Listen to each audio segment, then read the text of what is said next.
Saudara, Thailand sebagai pemegang keketuaan Konferensi Tingkat Tinggi Kerjasama Ekonomi Asia Pasifik atau APEC mengusung sejumlah isu diantaranya pertumbuhan ekonomi berkelanjutan serta transisi menuju ekonomi rendah karbon. Pembahasan terkait pertumbuhan ekonomi berkelanjutan dan ekonomi hijau pada APEC diharapkan memberi dampak positif bagi Indonesia.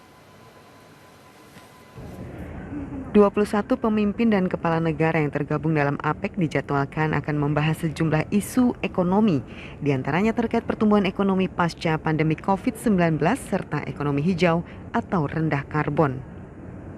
Tema yang diusung keketuaan Thailand dalam APEC 2022 yakni Open, Connect, and Balance. Duta Besar Republik Indonesia untuk Kerajaan Thailand Rahmat Budiman mengungkapkan APEC merupakan forum yang memberikan keyakinan di antara anggotanya untuk bekerja sama dalam pertumbuhan ekonomi yang efektif dan berkelanjutan, terutama pasca pandemi COVID-19. Dubes Rahmat Budiman menyatakan sejumlah tantangan menghadang dalam menghadapi kondisi global. Namun Dubes Rahmat menilai kerjasama negara-negara APEC dapat memberikan dampak positif bagi Indonesia dalam menjaga pertumbuhan ekonomi keberlanjutan serta menjaga lingkungan hidup secara efisien. Bagaimana menjamin pertumbuhan ekonomi yang berkualitas dan berkelanjutan. Nah, konteks berkelanjutan ini tentu saja berkaitan dengan apa yang disebut dengan ekonomi hijau. Karena kita harus melindungi lingkungan hidup kita. Dan sebagaimana yang sekarang menjadi tema dari APEC yang chairnya adalah Thailand, adalah ada 3 tematik kan, yang itu adalah berkaitan dengan open, ya, kemudian juga connect and balance, ya kan?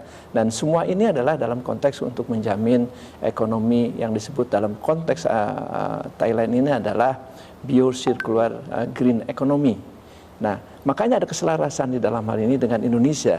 Ya, tentu saja ini akan menjadi penguat pada upaya-upaya kita di dalam mengembangkan ekonomi hijau itu, perkembangan pembangunan yang hijau, dengan memperhatikan lingkungan hidup. Nah, dengan memperhatikan lingkungan hidup secara efektif, efisien, dan serius, itu akan menjamin keberlanjutan dari upaya-upaya pembangunan yang kita lakukan. Indonesia memiliki komitmen dalam membangun industri ramah lingkungan dengan energi baru terbarukan. Komitmen tersebut sebagai bentuk kontribusi Indonesia kepada dunia global untuk menurunkan emisi rumah kaca. Sebelumnya pada pertemuan tingkat Menteri Keuangan Negara APEC bulan lalu, Indonesia menyatakan bahwa transisi ekonomi yang rendah karbon membutuhkan komitmen yang kuat, investasi, serta strategi komprehensif.